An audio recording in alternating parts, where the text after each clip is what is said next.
สวัสดีครับท่านสมาชิกเพื่อนชาวาวงทุกคนทุกท่านครับบรรยากาศยามเช้าตอนนี้ที่ท่านเห็นอยู่เราอยู่กันที่สนามบ่อก๊อกศรีราชาวันนี้เป็นรายการส่งท้ายปีเก่านะครับก็ทางสนามศรีราชาได้จัดให้มีการแข่งขันนกเขาชวาเสียงนะครับประเภทรวมเสียงดาวรุ่งแล้วก็เบบี้3เบบี้1เบบี้2ในร่มนะครับก็วันนี้สมาชิกมากันเยอะนะครับวันนี้รวมแล้วนกทั้งหมด121นกนะครับ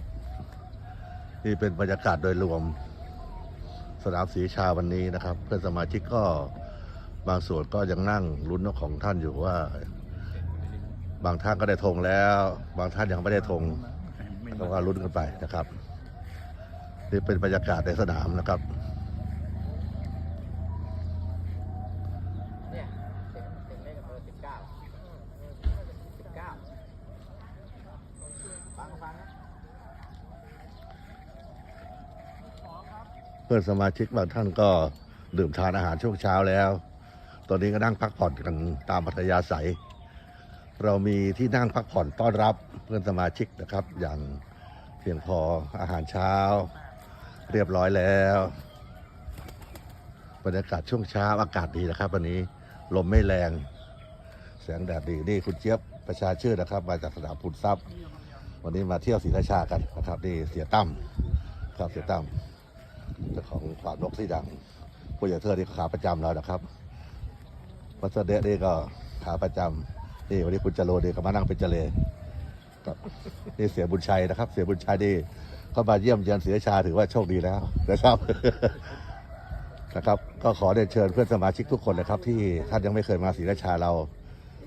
เจียต่อเดินทางมาจากระยองอันนี้เป็นบรรยากาศลูกนกนะครับตรงนี้ลูกนกนี่อีทมาจากจตุจักรเลยนะครับ122 ตัว ใช่ครับ122 ตัว122นะ122นกนะตอนนี้นะครับอันนี้คิ้วขาวได้ร่มแล้วตรงนี้ก็เป็นเบบี้2นะครับเบบี้2ครับเป็นบรรยากาศ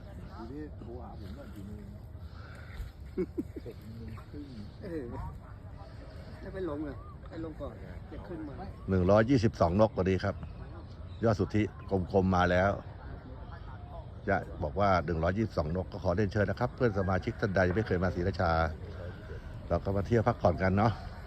บรรยากาศดีวันนี้นกเต็มสนามครับวันนี้